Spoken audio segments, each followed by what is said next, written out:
Hello, everybody. It is great to be here again today. And my name is Gary Fowler. I'm the CEO, president, and co founder of GSD Get Shit Done Venture Studios, a premier AI and quantum venture studio located in the heart, yes, the heart of Silicon Valley. We love artificial intelligence, quantum computing, and we love giving the democratization of opportunity to everybody. The opportunity to be able to take your company global using Silicon Valley as a port. And with that, I'd like to introduce my special guest, Eran Sandhaus. He's an entrepreneur, he's an engineer, he's an investor. He's got all kinds of things, and most importantly, Eran loves impact. And with that, how you doing, Eran? Very good. Great to be with you, Gary. Good to see you again. Yeah, great to see you. So tell us a little bit about it. So you were an engineer at one point. How in the world did you get into investing? So you were a mechanical engineer, if I recall, correct? Electrical engineer. Electrical engineer. What happened with how did you go through and how did you become an investor? What was that process like?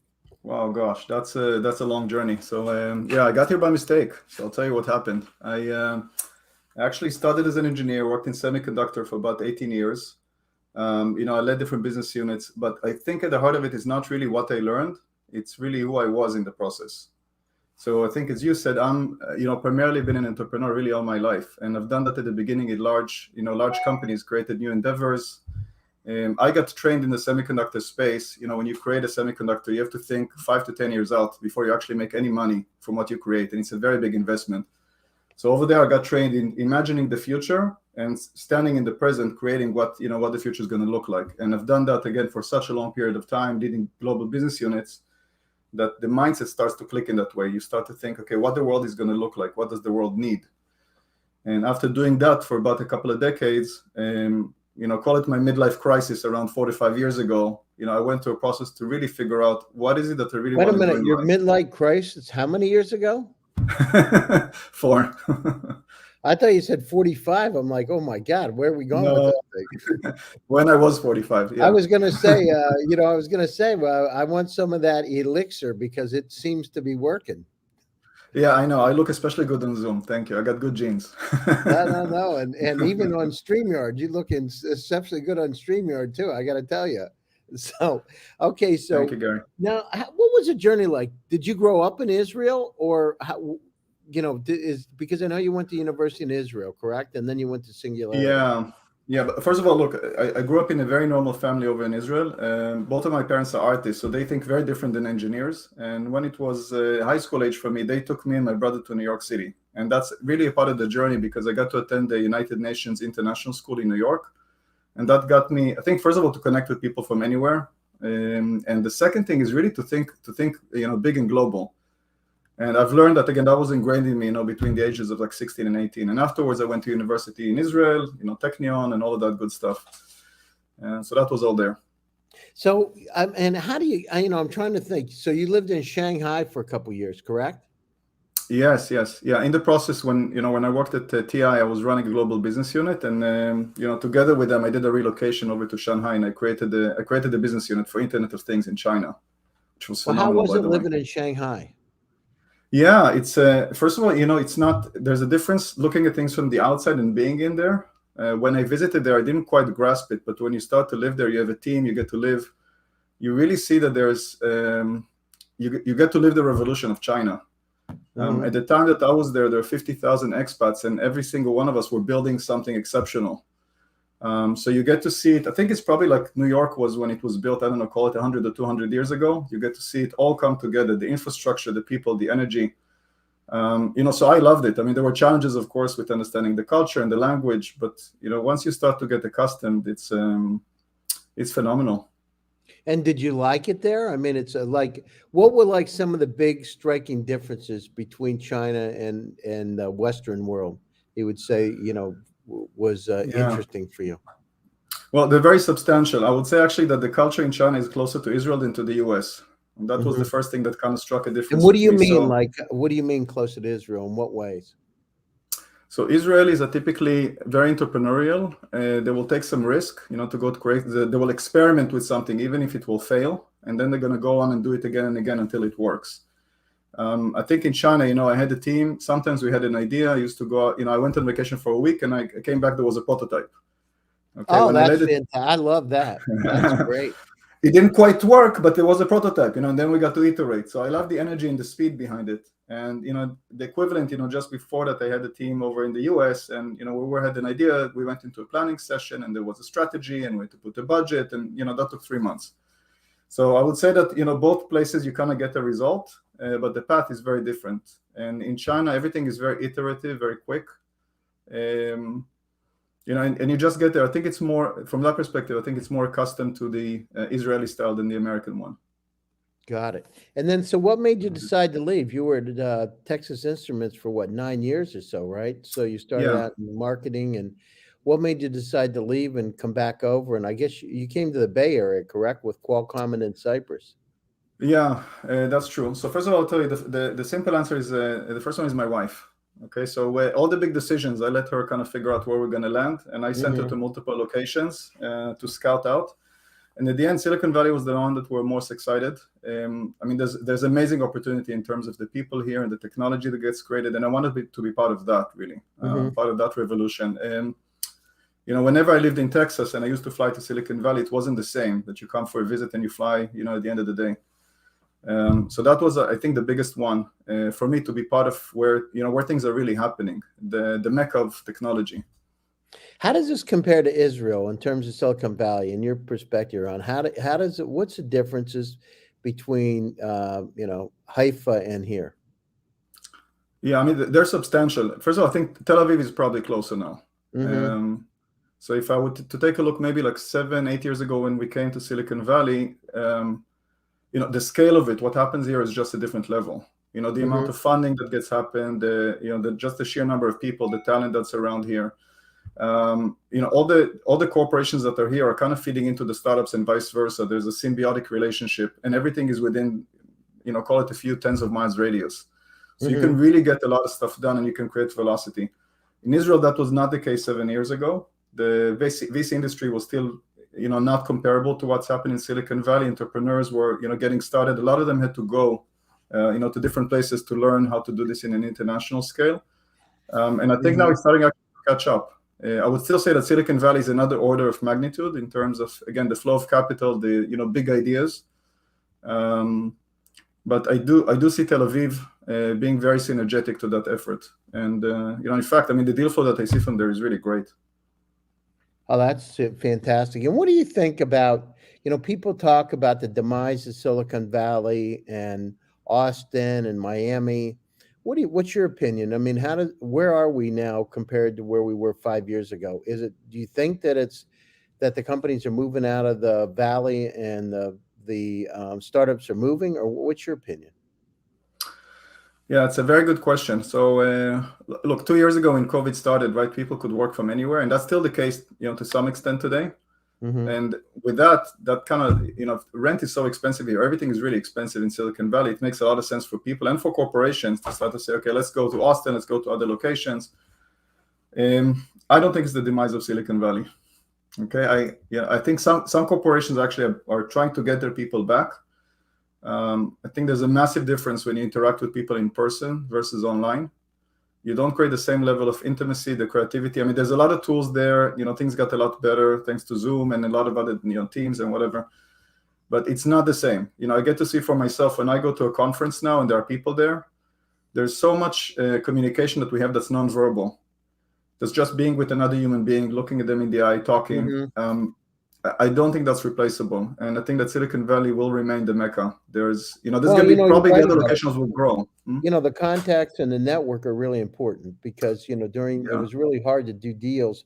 I remember getting on Zoom calls with people at the beginning of the pandemic, and everything froze. The venture capitalists weren't going to invest because they couldn't meet with the people for lunch or have them over at their office. It froze for a while, but then it started to open up.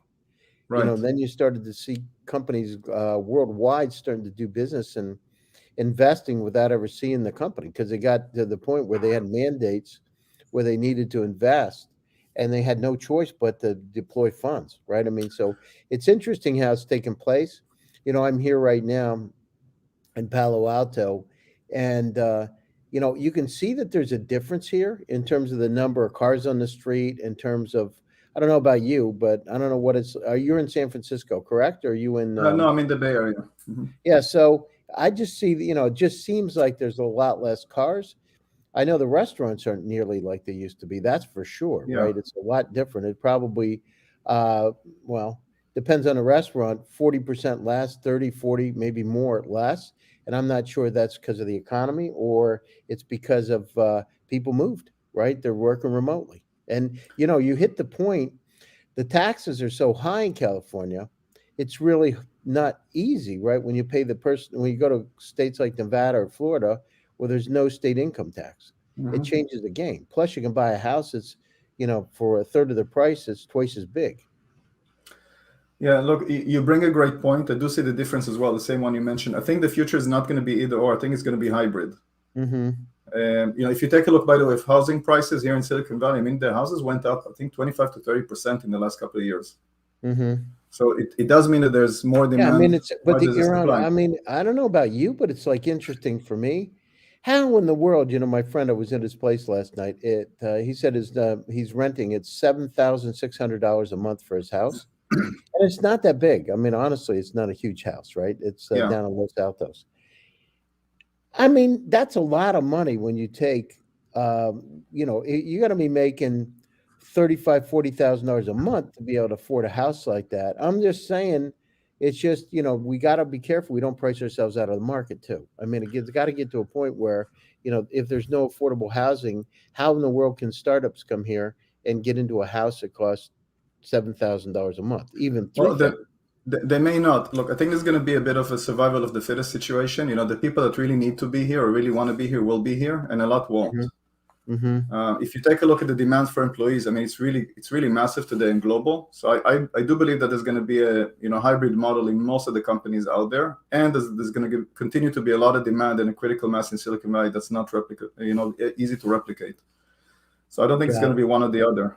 Yeah, no, I agree with you too. And the other thing is Silicon Valley is really a port to the rest of the world, right? I mean, the one thing about it, when I talk to companies in Switzerland, Germany, Austria, Africa, even in the UK, the valuations here are a lot higher because Yeah. people get it. You know what I mean? They understand machine learning, deep learning, they understand the metaverse directions for the most part, what's going to happen, robotics. So you have the one thing here, no matter where you go, you're going to find somebody. If you go to a restaurant in Palo Alto, there'll be somebody there that understands what you're talking about.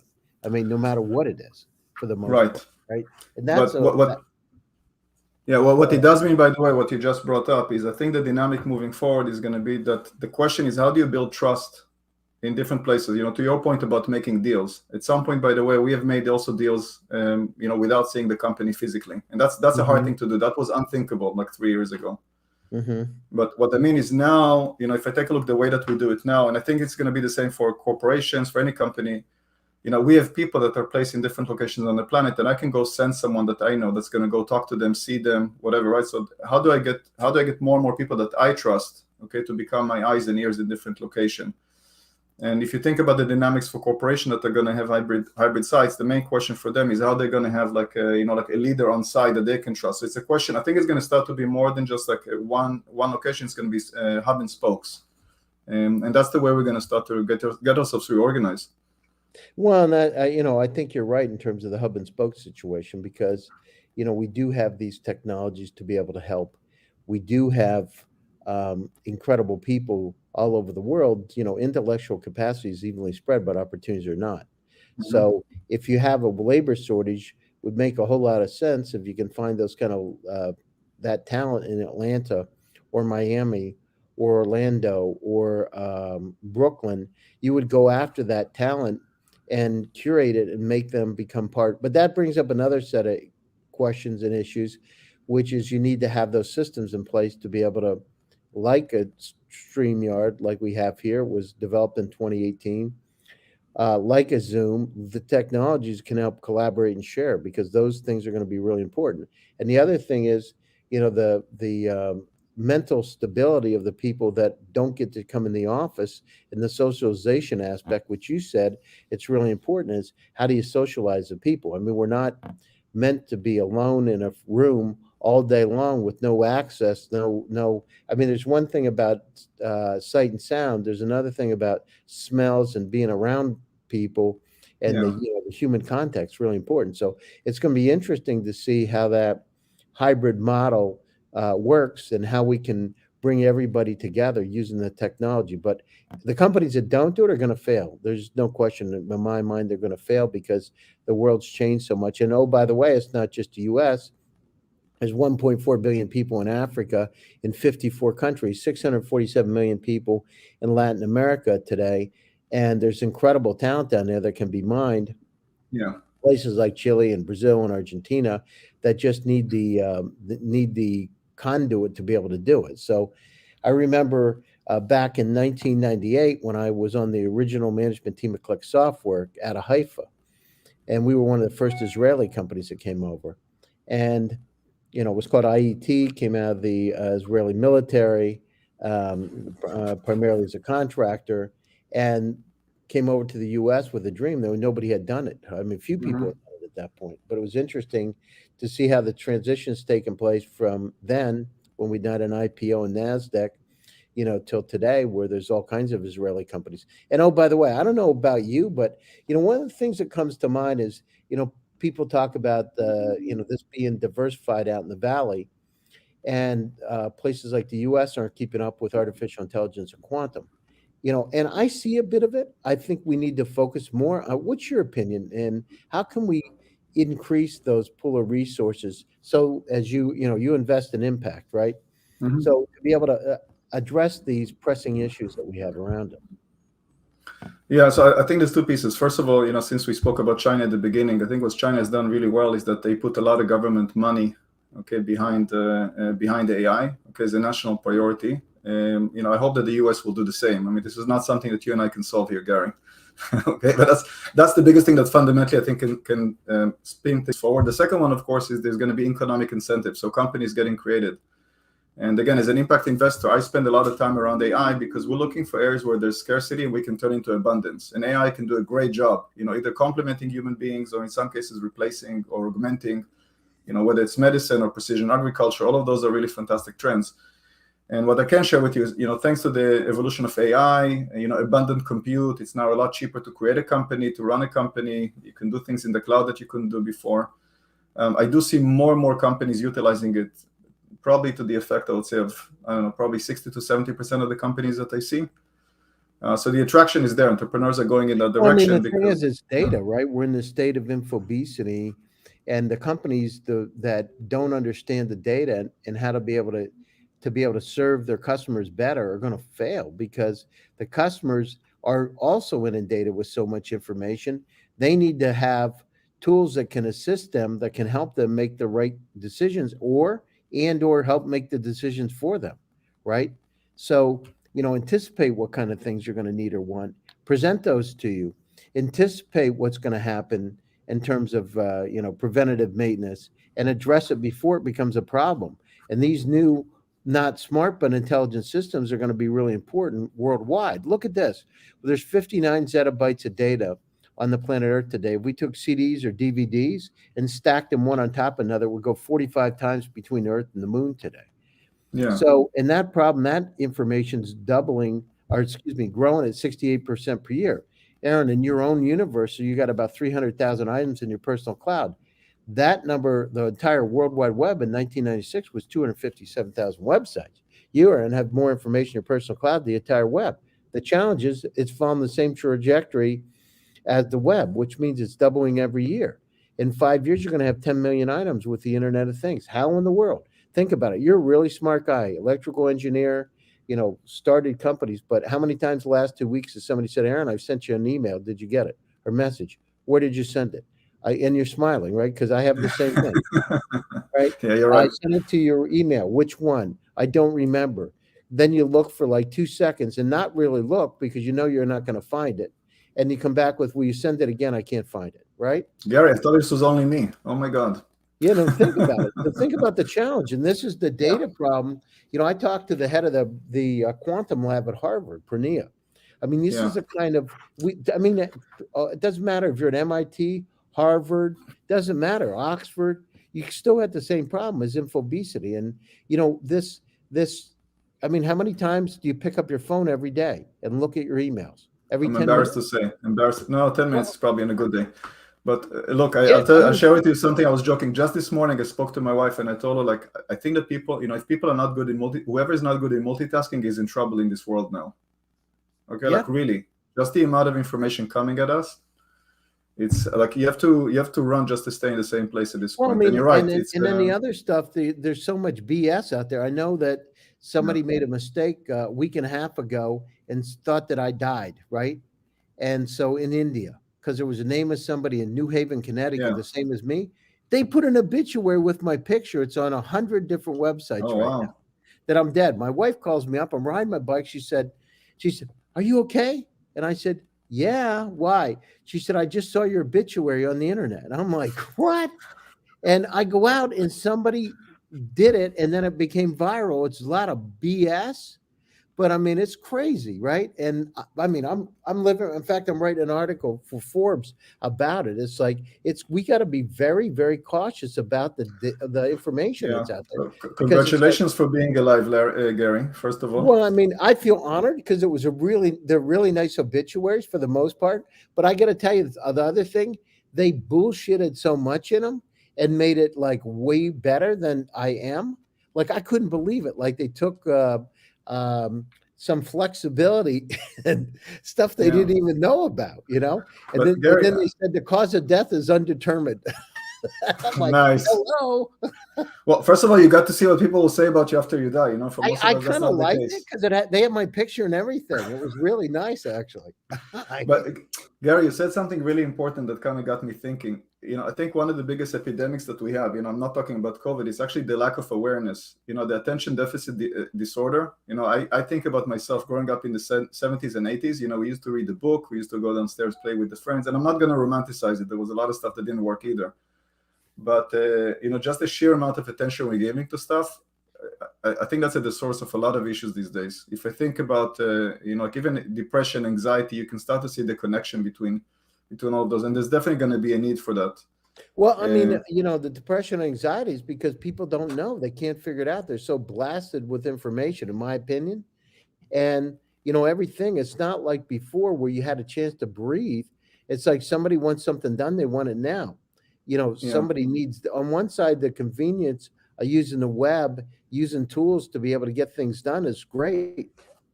But the amount of data it's generating is unbelievable. How do you make sense of it all? And then how do you siphon what's true and what's not? That's the other thing. You don't know what's real. Yeah, no, that's true. So tell me about what you're doing in the impact side. What kind of investments are you looking at? What kind of investments have you done? And what's the future in terms of, I mean, we got challenges, Eran. We got the average temperatures around the world could be up 7 degrees Fahrenheit by the end of this century. 80% of the fresh water in the world is located in Antarctica, and it's melting. At the same time, and then the Gulf Stream slowing down, challenges with that, global warming, as I said, sea level rises. I mean, places like Mumbai, they're saying by the end of the century are going to be underwater, right? There's 4 million people or so. Yeah, together with Miami, by the way, New York, and a whole Together bunch with of other places. Miami and Yeah. And New York and other places, they're going to be underwater. So how do we address these issues? At the same time, we got to double the food supply by 2050 to feed everybody, right? Yeah. How do where are we with this, and how can we take a really proactive stance to go after these really interesting impact-oriented areas? So I actually want to do something that's a bit of a politician move. I'm not going to answer your question directly. I'm going to rephrase it. Okay, so I'm not going to answer the how. I'm going to answer the who. Okay? I'm not going to ask you what party you're from either. Okay, good. So look, first of all the problems you mentioned are valid. They're big, and I think some people recognize them, some people don't. But at the end, these are man-made problems. I mean, we created all of this. When I said it's not just me personally, I mean all of us collectively for a very long period of time. And I think it's going to take a lot of people to fix it as well. The good news is, I think as human beings, we're very creative, and we know how to get stuff done, or to your point, GSD, right? And the question is putting our mind together. And the reason I'm saying all of that is my way to kind of win this specific game is not going at it on my own. Most funds or most groups that are doing stuff, they go and they do it on their own. They raise some money, they go and they create it. J Impact, the fund that I've created, co-founded, with Aded Hermoni and a bunch of other people. The idea behind it is that there's a collective of people that are looking at solving those problems and are addressing it. Today we have 400 global leaders that are sitting in 30 cities. And I mention that because it gives us a tremendous amount of visibility and also power in terms of what we can do. And I think that it's really important to be able to, first of all, look at what are the best solutions. Like, we're looking in general for areas where there's a scarcity that we can turn into abundance. And then also we're looking for the best technology to solve the biggest problems out there. So with such a group of people, 400 people, we get to see, something like around 2,500 startups a year. From those, we get to pick really the ones that we think are going to be winners. And then we put energy behind them so they can go and make it happen. Yeah. And the areas we focus on are exactly the kind of things you looked at. We have, three, as a fund, we want to see, as an impact fund, we also want to see what's our impact in the world. So we start by saying that when we're, when everything is said and done, a decade from now, we have influenced millions of people. Like, we're literally going to measure it. And we have made a dent in, in the environment. We want to see that at least 1% of carbon emissions was offset or reduced thanks to the work that we're doing. Now, for that to happen, we now need to go back and do three things. We're looking at technologies and companies that are first out to create a sustainable planet, okay? Because without water, air, we're all doomed. The next one is sustainable living, for human beings to have the basic needs met. And the third one, which is not typical for an impact fund, we want to see that people are maximizing their human potential. Okay, if people are going to move forward versus move backward, all of those things are actually going to be circular. They're all connected. When you're dealing with your day-to-day life and you're just trying to survive it, you're not going to deal with how you're going to live sustainably or how you're going to, that's a luxury that rich people can deal with. That's the problem. There's 54 countries in Africa, right? Yeah. They're worried about their food. I just spoke at the UN a couple of months ago about technology as a tool for peace, and I had this direct as part of my panel. It's, that's really concerning because you got people, they need a piece of food. They're not, they need food, they need water. They can't be, having giardiasis and all kinds of nasty bacteria and things. At the same time, the challenge is, how can we democratize this opportunity to be able to help everybody? And how can we help each other, right? So I'll give you an example specific to that. I mean, there's going to be, right now, there are about 8 billion people on the planet. In a few decades, we're going to be 10 billion. And the reality is that we're just going to end up having not enough food, and that leads to food insecurity. Well, we're not going to have enough food. We're not going to have enough water. We're not going to have enough, the amount of potable water that we have to be able to drink. There's going to be challenges, right? We have them today. Look at what's happening in California. There's not enough water, right? The water table's down so far, and as temperatures go up and evaporates, it's going to be a challenge. So we need to work together to figure out how to solve these problems. And it's not just about being monitoring the use. It's kind of figuring out where there's a better supply. Yeah, so let me actually share with you some of those examples. I think to your point on what we're seeing, like on water, one of the things that we're looking at is how can we, there's two problems. One, more and more people moving into cities. There's just not enough infrastructure. And two, there's not enough water, right? And California is really suffering. We see that every day here. Yeah. One of the companies we invested in is a company that recycles water, Epic Cleantech. They recycle the water in a building, and they can recycle up to 95% of the water. And that turns the building into a Tesla. Right, it's a self-sufficient system, and that's something that I think is going to be part of the solution. That's very interesting. That's interesting, and then at the same time, I remember back in I happened to work with a guy named Irving Crick. Irving Crick was a student of Albert Einstein when Albert Einstein was at Princeton, and we did a long-range weather forecasting company. It was fascinating, because he was talking to me about water. At the time, people weren't buying a lot of bottled water in the U.S. I mean, it just didn't happen. You would get water at the restaurant, you get your ice in a glass, and he told me that water is going to be sold like barrels of oil at some point in time. Let me tell you. And we started drawing the pictures. I'm like, yeah, Dr. Crick, come on, really. But in reality, that's what's happening, right? And so as we look at population increases, 10 billion, I've seen estimates as high as 13 billion by the end of the century. We've got 20 cycles left in terms of the soil, right? In a lot of places, 20 cycles. After that, we can't use it. So we Yeah. got to figure out how to use things more wisely. How can we grow things hydroponically in less space and more productively, right? Yeah, How so do we there's use hydroponically, plant-based vertical farming. There's people doing things around soil restoration, right? Doing fungus and all sorts of stuff like that. There's a lot of things that happen. There's precision agriculture, which is a whole new trend. To your point about AI, right? Today, if you take a look at I think there's like 2 million farmers out there in the world. Only 2% actually use automation or use the advanced technologies. Mostly the ones that work with the largest corporations. And Yeah. 98% are not. To your point about Africa or India or even in rural China, it's just not the case. So there's a massive opportunity to also better the lives of those individuals, but beyond that, to make sure they can really create more with less. Yeah, Okay, no, this you're is right. massive. Create more with less, right?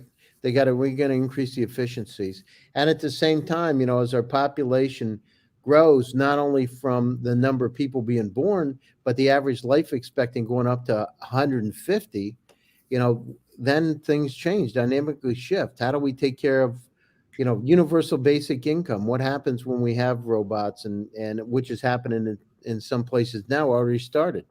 How can we take care of the people that come up? Who's going to pay, and how do we do that in a fair and right kind of way? So fascinating problems. Eran, you do an incredible job. We're coming to the top of the hour. I appreciate you coming on the show today. So closing thoughts, and how do people get a hold of you? Thank you, Gary. First of all, appreciate the opportunity. Closing thoughts, I think, for people to take a look where you're making your own impact, where you're spending your time, your money, and your effort, and be intentional. That's really the main thing that I want to offer people. And look to make impact investment. Direct your dollars where you want your intentions to be. Don't take things for granted. There's a lot of ways to do it.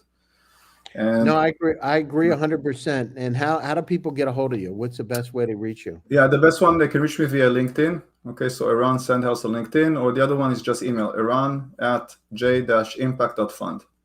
Sounds great. Eran, thanks so much for taking the time out of your busy schedule to join my show today. And to my audience out there, my name is Gary Fowler, and I am the host of GSD Presents Silicon Valley AI and Tech. Each and every one of you out there around the world, stay happy, stay safe, and stay healthy. God bless. Take care of yourselves, and stay tuned for another exciting edition next Tuesday. My name is Gary Fowler, the host. Bye-bye, everybody. Thanks, Eran. I appreciate it. Thank you, Gary.